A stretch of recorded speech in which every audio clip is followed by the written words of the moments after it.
xeebaha waddanka Yemen oo laga soo sheegayo inay ka dhacday masiibo culus halkaasi oo ilaa iyo 70 muhaajiriin Afrikaan ah ay ku geeriyoodeen. Haddaba warkii ugu dambeeyay ee amuurtan la xiriira ayaa waxaa ka mid ah in 68 qof oo muhaajiriin ah ay dhinteen halka la la'yahay 74 kale sida ay sheegtay hay-adda socdaalka ee qaramada midoobay. musiibadan ayaa noqotay tii ugu dambeysay oo taxan ah oo doonyaha ku socda xeebaha Yemen ay ku qaraqabayaan halkaasi. arrintaasi oo sababaysa dhimashada boqolaal muhaajiriin Afrikaan ah oo ka baxsanaya colaadda iyo saboolnimada ka jirta qaaradda iyadoo ay rajaynayaan inay gaaraan dalalka qariijka sida hadalka loo yiri.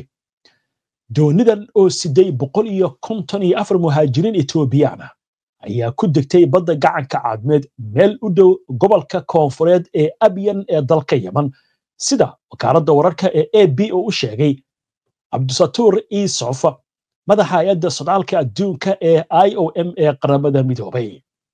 wuxuu sheegay in meydadka 54 muhaajiriin ah laga helay xeebta degmada Khanfar halka 14 kale la helay iyagoo meyd ah lana geeyay qaboojiyaha cisbitaalka Sinjibaar ee caasimadda gobolka Abyaan ee koonfurta waddanka Yemen. 12 muhaajiriin ah ayaa ka badbaaday doonidan shilka gashay waxaana la sheegayaa in la la'yahay 74 kale. ilaa hadda waxaa lagu soo warramayaa inay socdaan hawlo samata bixin ah oo la isku dayayo in lagu helo dadka la la'yahay. wixii warar ah ee arrimahan ay ku soo kordha barnaamijyadeena dambe ayaan idinkugu soo gudbinaynaa.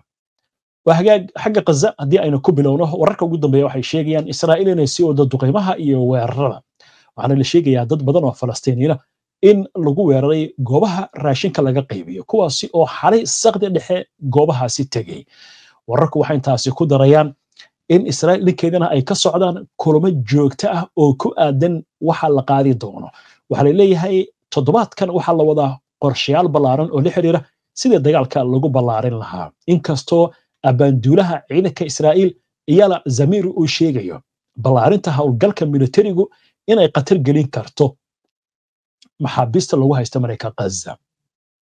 waa tahay ururka Xamaas ayaa war soo saaray sidaad kula socoteen wararkayga ugu dambeeyay toddobaadkan dhowr wadan oo reer galbeed ah ayaa waxay ku dhawaaqeen inay aqoonsanayaan dowlad Falastiiniyiinta ay yeelato.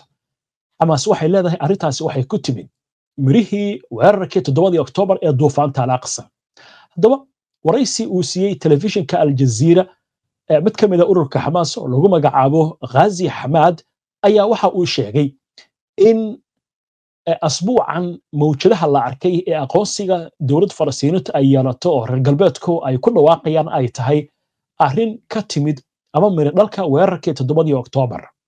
Hamad oo xubin sare oo ka tirsan golaha siyaasadda ururka Xamaas ayaa waraysigaasi oo qayb la baahiyay oo waraysigu siiyay telefishinka Al Jazeera ayaa waxa la weydiiyay maxay tahay markaasi aragtidaada ku aadan aqoonsigan wadamada reer galbeedku ay aqoonsanayaan dowlad Falastiiniina. wuxuu yiri maxay dhammaan dalalku maanta aqoonsanayaan dowlad Falastiiniina ka hor 7 Oktoobar. wuxuu yiri ma jirin wadan ku dhiiran kara arrintaasi. wuxuu yiri mira dhalka arrintan waa 7 Oktoobar oo sababtay in adduunka indhihiisa uu ku soo duwo arrinta Falastiin waxayna hadda si xoog leh uga socotaa buu yiri dhankaas taasoo macnaheedu ay tahay in shacabka Falastiiniyiintu ay yihiin in markaa ay u qalmaan inay yeeshaan dal u gaara inkastoo in badan oo ka mid ah wadamada dunidu ay horay u aqoonsadeen dowlad Falastiiniya ka hor 7 Oktoobar. toddobaadii la soo dhaafay waxa kordhay tirada wadamada qaaday tilaabooyin dhankaasi ah oo ay ku jiraan xulafada muhiimka ah ee Israa'iil iyagoo taana ku sababeeyay baahida loo qabo in la soo afjaro dagaalka Gaza.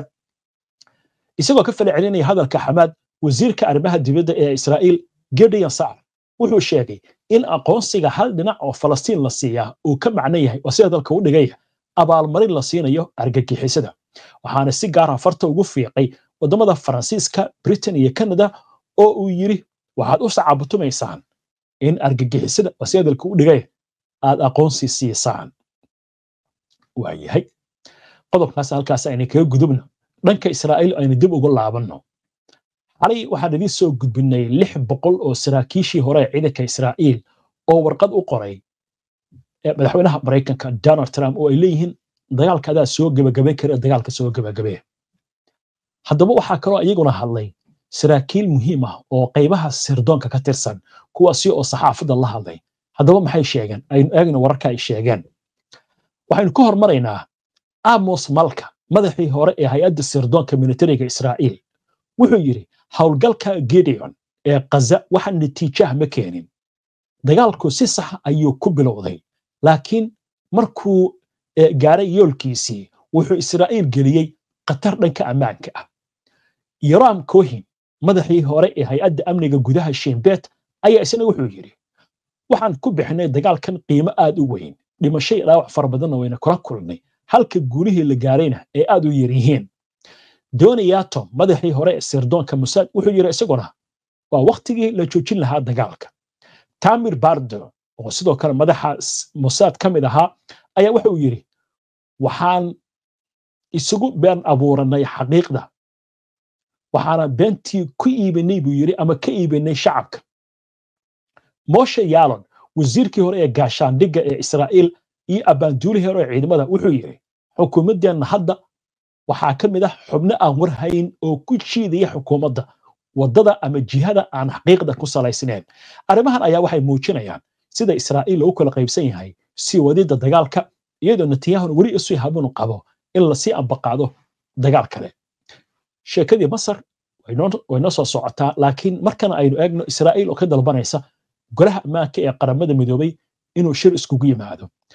wargeyska The Times of Israel ayaa waxa uu qoray in golaha ammaanka ee qaramada midoobay fadhi gaar ah maalinta berri ee Talaadada uu isugu imaan doono, iyadoo markaana tani ay ka dambeysay codsi wasaaradda arrimaha dibadda ee Israa'iil ay u gudbisay sida lagu sheegay warbaahinta.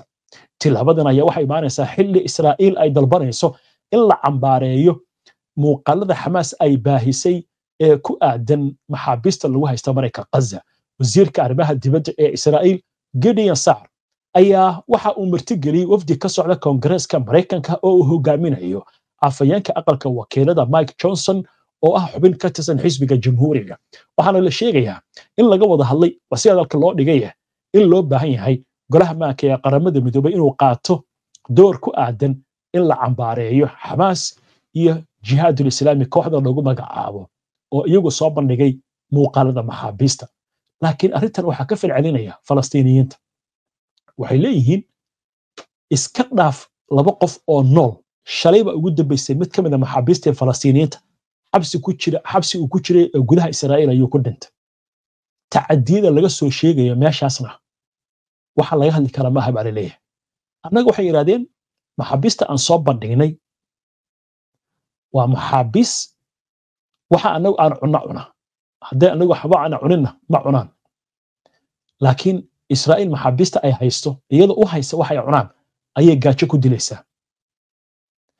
marka bal golaha ammaanka iyo waxa arrintaas ka yiraahdo aynu arki doonaa.